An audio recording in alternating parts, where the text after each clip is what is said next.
Hello aspirants, welcome to AKSIAS academy daily current affairs.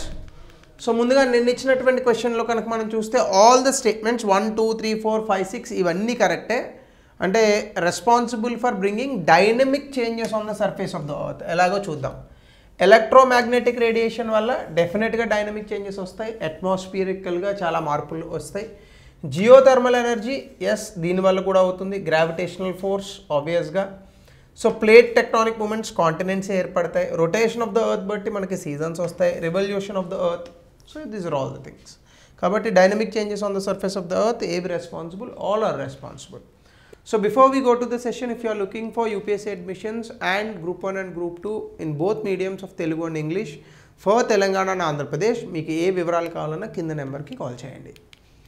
So అలాగనే ఈరోజు topic కనుక మనం చూస్తే నేషనల్ కాన్స్టిట్యూషన్ డే. ఈరోజు నవంబర్ 26, ఎగ్జాక్ట్గా 1949 ఇదే రోజున నవంబర్ 26న మనం రాజ్యాంగాన్ని స్వీకరించాం. అంటే ఆ రోజు ఉన్నటువంటి కాన్స్టిట్యూషనల్ అసెంబ్లీ అని అంటాం మనం. అంటే మండల కాన్స్టిట్యూయెంట్ అసెంబ్లీ, మండల పరిషత్ అని అంటాం. ఆ రోజు ఆ కాన్స్టిట్యూయెంట్ అసెంబ్లీ ఈ కాన్స్టిట్యూషన్ని అడాప్ట్ చేసుకుంది. అంటే కాన్స్టిట్యూషన్ని అంగీకరించింది, సంతకాలు పెట్టారు అందరూ. సో ఆ రోజు నుంచి ఈ రోజు వరకు సక్సెస్ఫుల్గా కాన్స్టిట్యూషన్ని రన్ చేస్తున్న ఏకైక దేశం భారతదేశం. అఫ్కోర్స్ అమెరికా రన్ చేస్తూ ఉండొచ్చు, కానీ అది 1776లో వచ్చింది అమెరికాకి స్వతంత్రం. వాళ్ళు వేరు, మనం వేరు. సో థర్డ్ వరల్డ్ కంట్రీస్లో స్వతంత్రం పొంది రాజ్యాంగాన్ని అద్భుతంగా అమలు చేస్తూ ఎన్నికల ద్వారా మాత్రమే ప్రభుత్వాలు ఏర్పరిచి పరిపాలన సాగిస్తున్నటువంటి దేశం కేవలం భారతదేశం మాత్రమే. పాకిస్తాన్ లేదు, ఆఫ్ఘనిస్తాన్ లేదు, శ్రీలంక లేదు, చాలా దేశాలు లేవు. ఓన్లీ భారతదేశం విత్ 140 crore పాపులేషన్. సో ఎంత ఇబ్బందిగా ఉన్నా, ఎంత అన్ఆర్గనైజ్డ్గా ఉన్నా, భారతదేశ ప్రజలు ఎంత మిగతా వాళ్ళతో పోల్చుకుంటే ఎంత చిరాకు తెప్పించినా, బట్ ఒక దాంట్లో we are very much successful. We are law abiding people. మనం చట్టాన్ని గౌరవించేటటువంటి ప్రజానీకం. కొన్ని తప్పు తడకలు ఉండొచ్చు, వేరే సంగతి అది. But we are constitution abided people. There is no question at all. So ఇందులోనే భాగంగా దీని గురించి మోడీ గారు కూడా చాలా అద్భుతమైనటువంటి ఒక అంశాన్ని చెప్పారు నేషనల్ కాన్స్టిట్యూషన్ డే సందర్భంగా. సో కాన్స్టిట్యూషన్ అనేటటువంటి ఒక డాక్యుమెంట్. ఈ డాక్యుమెంట్ కారణంగానే హ్యూమన్ డిగ్నిటీ, భారతదేశంలో మనిషి యొక్క గౌరవము, సమానత్వము, స్వేచ్ఛ ఇవన్నీ కూడా నిలబడ్డాయి. ఈ రాజ్యాంగం కారణంగానే ఒక సాదాసీదా కుటుంబంలో పుట్టినటువంటి వ్యక్తి అయినటువంటి ఆయన ఒక కలగా ఉన్నటువంటి హెడ్ ఆఫ్ ద గవర్నమెంట్, అంటే ప్రైమ్ మినిస్టర్ ఆఫ్ దిస్ కంట్రీగా ఎదిగేటటువంటి ఒక అద్భుతమైన అవకాశాన్ని ఒక మిడిల్ క్లాస్ సమాజంలో చాలా మధ్యతరగతి కుటుంబం నుంచి వచ్చిన నాకు ఈ రాజ్యాంగం కారణంగానే భారతదేశంలో 3 సార్లు ప్రైమ్ మినిస్టర్ అయ్యేటటువంటి అవకాశం దొరికింది అని ఆయన కొనియాడారు. So humble and economically disadvantaged బ్యాక్గ్రౌండ్లో ఉన్నటువంటి నేను హెడ్ ఆఫ్ ద గవర్నమెంట్కి మనం దాదాపుగా 24 సంవత్సరాల నుంచి ఆయన తాలూకా రాజకీయ ప్రస్థానం అనేటటువంటిది ఉంది. ఇంకా ముందు కూడా ఉండొచ్చు, కానీ ఆయన చీఫ్ మినిస్టర్ అయినటువంటి సమయం నుంచి లెక్కేసుకుంటే దాదాపు 24 సంవత్సరాలు. సో 24 సంవత్సరాల నుంచి గుజరాత్కి హెడ్ ఆఫ్ ద గవర్నమెంట్గా చేశారు ఆయన. అలాగే దేశానికి కూడా ఇది third time head of the గవర్నమెంట్గా ఉన్నారు. సో ఇలా ఒక సామాన్య వ్యక్తి, మధ్యతరగతిలో పుట్టినటువంటి వ్యక్తి దేశాన్ని పరిపాలించేటటువంటి ఒక అద్భుతమైన అవకాశాన్ని ఈ రాజ్యాంగం కారణంగానే నాకు కలిగింది అని కొనియాడారు. సో ఇందులోనే భాగంగా నేషనల్ కాన్స్టిట్యూషన్ డే గురించి కనుక మనం చూస్తే ఎవ్రీ ఇయర్ మనం 26 నవంబర్ని దీన్ని జరుపుకుంటాం. అయితే ఎందుకు జరుపుకుంటాం అంటే ఇదే రోజున ఇండియన్ కాన్స్టిట్యూయెంట్ అసెంబ్లీ 1949 నవంబర్ 26వ తారీఖున మనం దీన్ని యాక్సెప్ట్ చేసాం. కానీ మనం కాన్స్టిట్యూషన్ డేని అప్పుడు తీసుకోం, ఎందుకంటే అమల్లోకి వచ్చింది మాత్రం జనవరి 26వ తారీఖున అమల్లోకి వచ్చింది. అందుకే మనం ఆ రోజున రిపబ్లిక్ డేగా జరుపుకుంటాం. అయితే ఎగ్జాక్ట్గా కాన్స్టిట్యూషన్ రాయడానికి 2 సంవత్సరాల 11 నెలల 18 రోజులు పట్టింది. 1946లో మొదలుపెట్టినటువంటి రాజ్యాంగ రచన కరెక్ట్గా 1949కి పూర్తయింది. నవంబర్ 26న దాన్ని స్వీకరించడం జరిగింది. Of course vision of doctor BR Ambedkar, head of the drafting committee chairman ఎవరైతే ఉన్నారో, సో ఆయన్ని మనం ఎక్కువగా గౌరవించుకుంటూ ఉంటాం. ఎందుకంటే రాజ్యాంగంలో అనేక అంశాలను, ముఖ్యంగా రైట్ టు ఈక్వాలిటీకి సంబంధించి, అలాగే ఎక్స్ప్లాయిటేషన్ అండ్ డిస్క్రిమినేషన్స్కి ఎగెనెస్ట్గా చాలా ప్రొవిజన్స్ని తీసుకొచ్చి వెనకబడినటువంటి వర్గాలకు న్యాయం చేకూర్చే విధంగా రాజ్యాంగాన్ని తయారు చేసినటువంటి వ్యక్తిగా మనం బిఆర్ అంబేద్కర్ గారిని కొనియాడుతూ ఉంటాం.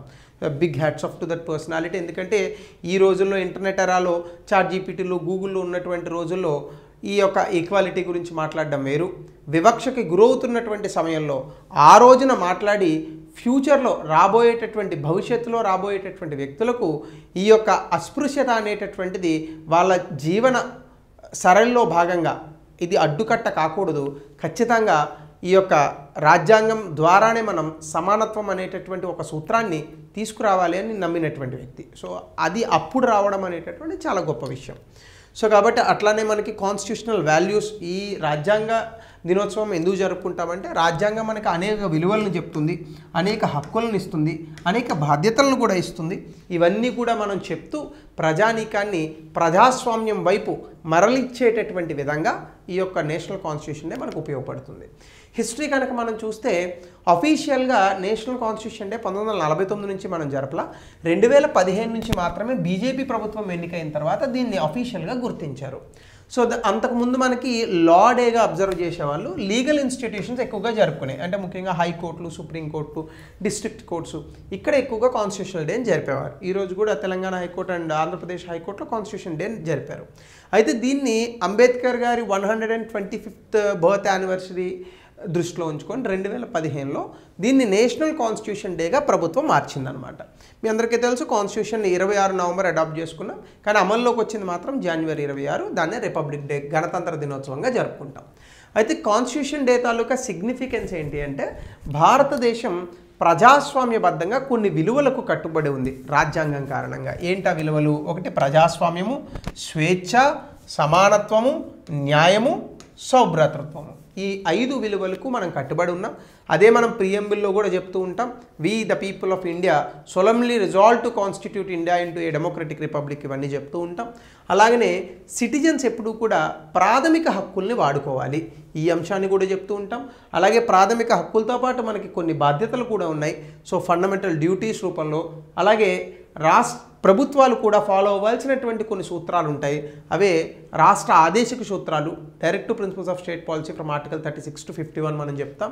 సో ఇవన్నీ కూడా బిఆర్ అంబేద్కర్ గారు ఆ రోజున చాలా విజనరీగా ఆలోచించి ఈ కాన్స్టిట్యూషనల్ డాక్యుమెంట్లో వీటిని పొందుపరిచారు. అట్లానే మనకి అనేక విలువలను కూడా రాజ్యాంగం గుర్తు చేస్తూ ఉంటుంది. రాజకీయాల్లో ఎంతైనా కొట్టుకొనియండి, హిందూ, ముస్లిం, బౌద్ధులు, సిక్కులు, జైనులు, క్రిస్టియన్స్ ఎవరు ఎన్ని దెబ్బలాడుకున్నా భారతదేశంలో అన్ని మతాలు కలిసి ఉండేటటువంటి ఏకైక దేశము. ప్రపంచంలో ఏ దేశము, ఏ ధర్మము కూడా హిందూ ముస్లిం బాయి బాయి అని చెప్పలేదు, క్రిస్టియన్ హిందూ బాయి బాయి అని చెప్పలేదు. కేవలం భారతదేశంలో రాజ్యాంగం కారణంగా అనేది వచ్చింది.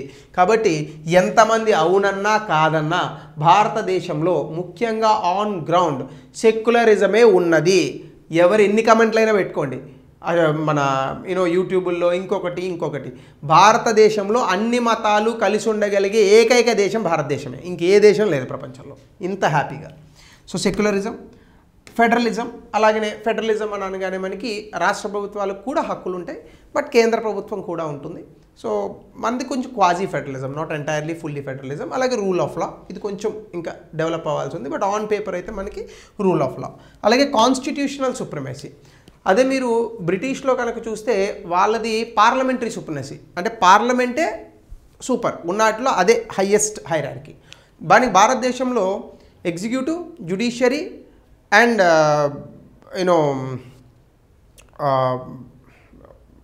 ఎగ్జిక్యూటివ్, జ్యుడిషియరీ, లెజిస్లేచర్, ఈ 3 పవర్ఫుల్ కాదు. ఎవరు పవర్ఫుల్? రాజ్యాంగం పవర్ఫుల్. అందుకే ఇవన్నీ కూడా రాజ్యాంగం కింద వస్తాయి. అందుకే పిల్లర్స్ ఆఫ్ ద కాన్స్టిట్యూషన్ అని చెప్తూ ఉంటాం, లేదా పిల్లర్స్ ఆఫ్ డెమోక్రసీ అని అంటూ ఉంటాం. సో అట్లానే కనుక మనం చూస్తే డ్రాఫ్టింగ్ టైం లైన్ కనుక చూస్తే 9 డిసెంబర్ 1946లో కాన్స్టిట్యూంట్ అసెంబ్లీ ఫామ్ అయింది. 11 డిసెంబర్న డాక్టర్ రాజేంద్ర ప్రసాద్ని ప్రెసిడెంట్ ఆఫ్ ఇండియాగా మనం ఎన్నుకున్నాం. 29 ఆగస్టు 1947 డ్రాఫ్టింగ్ కమిటీ ఫామ్ అయింది, దానికి చైర్మన్గా బిఆర్ అంబేద్కర్ ఉన్నారు. 1948 నవంబర్ 4న డ్రాఫ్ట్ కాన్స్టిట్యూషన్ ఒక డిబేట్కి ప్రజెంట్ చేశారు. 26 నవంబర్న కాన్స్టిట్యూషన్ అడాప్ట్ చేసుకున్నాం. 26 జనవరి 1950న కాన్స్టిట్యూషన్ అమల్లోకి వచ్చింది. దాన్నే మనం రిపబ్లిక్ డేగా పిలుస్తాం.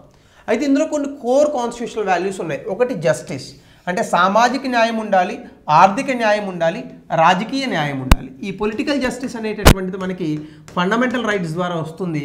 సోషల్ అండ్ ఎకనామిక్ జస్టిస్ అనేటటువంటిది direct principles of state policy ద్వారా వస్తుంది. కాబట్టి ఇది పూర్తి స్థాయిలో మనం ఇంకా అచీవ్ చేయలేదు, దీన్ని అయితే అచీవ్ చేశాం. లిబర్టీ, మన ఆలోచనలో, మనం ఎక్స్ప్రెస్ చేసే విధానంలో, మన నమ్మకాల్లో ప్రతి చోట మనకి స్వేచ్ఛ ఉంది. అలాగే ఫ్రెటర్నిటీ, సౌభ్రాతృత్వం, అంటే అందరూ కూడా కలిసిమెలిసి అన్నదమ్ముల్లాగా బ్రతికేటటువంటి ఒక పరిస్థితి.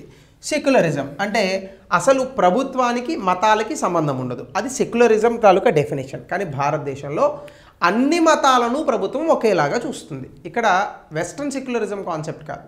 అమెరికాలో సెక్యులరిజం అంటే ప్రభుత్వం అటు ఉంటే మతాలు ఇటు ఉంటాయి, కానీ భారతదేశంలో అట్లా కాదు, అన్ని మతాలను ప్రభుత్వం ఒకేలా చూస్తుంది. సో అది సెక్యులరిజం. అలాగే డెమోక్రసీ అంటే ప్రజాస్వామ్యం, ఇక్కడ ప్రజలు భాగస్వామ్యం ఉండాలి, అలాగనే ప్రజల్ని పరిపాలించేటటువంటి వ్యక్తులు జవాబుదారీతనంతో ఉండాలి. రూల్ ఆఫ్ లా, చట్టబద్ధ పాలన, అంటే అధికారానికి మించి ఉండాలి. అధికారం చేతిలో ఉంది కదా అని ఎవడు ఎట్లా పడితే అట్లా చేయడానికి లేదు, చట్టబద్ధ పాలన మాత్రమే ఉండాలి. ఇవన్నీ మన రాజ్యాంగంలో తీసుకున్నటువంటి కోర్ ప్రిన్సిపల్స్. సో అట్లానే చాలామందికి రాజ్యాంగ దినోత్సవానికి గణతంత్ర దినోత్సవానికి తేడా తెలియదు. మీ అందరికీ తెలుసు, సాధారణ వ్యక్తులకు. ఒకసారి అది కూడా చూద్దాం. కాన్స్టిట్యూషన్ డే అంటే రాజ్యాంగాన్ని అడాప్ట్ చేసుకున్న రోజు, అంటే రాజ్యాంగం అనే బిల్లును అనుకుంటే అది పాస్ అయింది. రిపబ్లిక్ డే అంటే రాజ్యాంగం అమల్లోకి వచ్చినటువంటి రోజు. అయితే ఇది రాజ్యాంగ దినోత్సవం మనం 2015 నుంచే చేసుకుంటున్నాం. రిపబ్లిక్ డే 1950 నుంచి కూడా చేసుకుంటున్నాం. ఫోకస్ ఏంటి? రాజ్యాంగ విలువలను ప్రజలకు చేరవేయడం ఈ కాన్స్టిట్యూషన్ డే యొక్క ఉద్దేశం. భారతదేశం గణతంత్ర దినోత్సవంగా మారిందని చెప్పేది రిపబ్లిక్ డే. అయితే కాన్స్టిట్యూషనల్ డే పబ్లిక్ హాలిడే కాదు, కానీ గణతంత్ర దినోత్సవం పబ్లిక్ హాలిడే. ఇక్కడ ఏం చేస్తారు? కాన్స్టిట్యూషన్ డేలో ప్రియాంబుల్ చదువుతారు, we the people of India solemnly resolve to constitute. So debates, lectures చేస్తారు, కానీ అక్కడ పెద్ద పెరేడ్ జరుగుతుంది ఢిల్లీలో. అలాగే కల్చరల్ ఈవెంట్స్, అవార్డ్స్ చాలా చేస్తారు, చాలా హంగామా ఉంటుంది. సో అది మన తాలూకా రిపబ్లిక్ డే. ఇది ఉన్నటువంటి బేసిక్ డిఫరెన్స్. అలాగే రాజ్యాంగంలో మనం చాలా అంశాలు చాలా దేశాల తాలూకా రాజ్యాంగాల నుంచి తెచ్చుకున్నాం. ముఖ్యంగా పార్లమెంటరీ ఫార్మ్ ఆఫ్ గవర్నమెంట్, చట్టబద్ధ పాలన, law making procedure, single citizenship, speaker తాలూకా ఇన్స్టిట్యూషను, ఇవన్నీ కూడా మనం బ్రిటిష్ కాన్స్టిట్యూషన్ నుంచి తీసుకున్నాం. అసలు ఫ్రేమ్వర్క్ ఆఫ్ ద కాన్స్టిట్యూషన్ అంతా 1935 గవర్నమెంట్ ఆఫ్ ఇండియా చట్టం నుంచి ఎక్కువగా మనం రాజ్యాంగాన్ని ఏర్పరిచాం. అమెరికన్ కాన్స్టిట్యూషన్ నుంచి జ్యుడిషియల్ సిస్టమ్, ప్రాథమిక హక్కులు, ఇది అమెరికన్ కాన్స్టిట్యూషన్ నుంచి తీసుకున్నాం.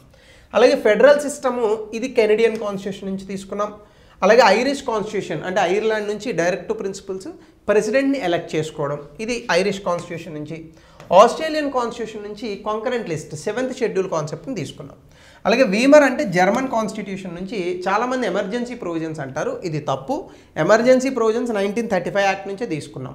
ఎమర్జెన్సీ వచ్చినప్పుడు ఫండమెంటల్ రైట్స్ ఏవి క్యాన్సిల్ అవుతాయి, ఏవి క్యాన్సిల్ అవ్వవు, ఈ ప్రొవిజన్స్ని మాత్రమే మనం వీమర్ కాన్స్టిట్యూషన్ నుంచి తీసుకున్నాం. చాలా పుస్తకాలు తప్పు రాశాడు. అలాగే సోవియట్ యూనియన్ నుంచి 5 year ప్లాన్స్, ఇది రాజ్యాంగంలో ఏమి ఉండదు, కానీ ఫండమెంటల్ డ్యూటీస్ ఉంటుంది. సో ఇవి మాత్రం మనం రాజ్యాంగం. సోవియట్ యూనియన్ అంటే ఇప్పుడు రష్యా. అలాగే గవర్నమెంట్ ఆఫ్ ఇండియా నుంచి యాక్ట్ నుంచి చాలా వరకు ఫ్రేమ్వర్క్ ఆఫ్ ద కాన్స్టిట్యూషన్ వచ్చింది. సౌత్ ఆఫ్రికా నుంచి కాన్స్టిట్యూషన్ని ఎమెండ్ చేయడం, ఈ ప్రొసీజర్ని మనం సౌత్ ఆఫ్రికా నుంచి తీసుకున్నాం. సో ఇట్లా మనం రాజ్యాంగంలో అనేక అంశాలను అనేక రాజ్యాంగాల నుంచి తీసుకుంటాం. చాలామంది దీన్ని క్రిటిసైజ్ చేస్తారు. Indian constitution is a patch work అంటారు, అంటే ఎక్కడి నుంచో ముక్కలు తీసుకొని జాయిన్ చేశారని. It's a patch work, agreed, but it's a beautiful patch work.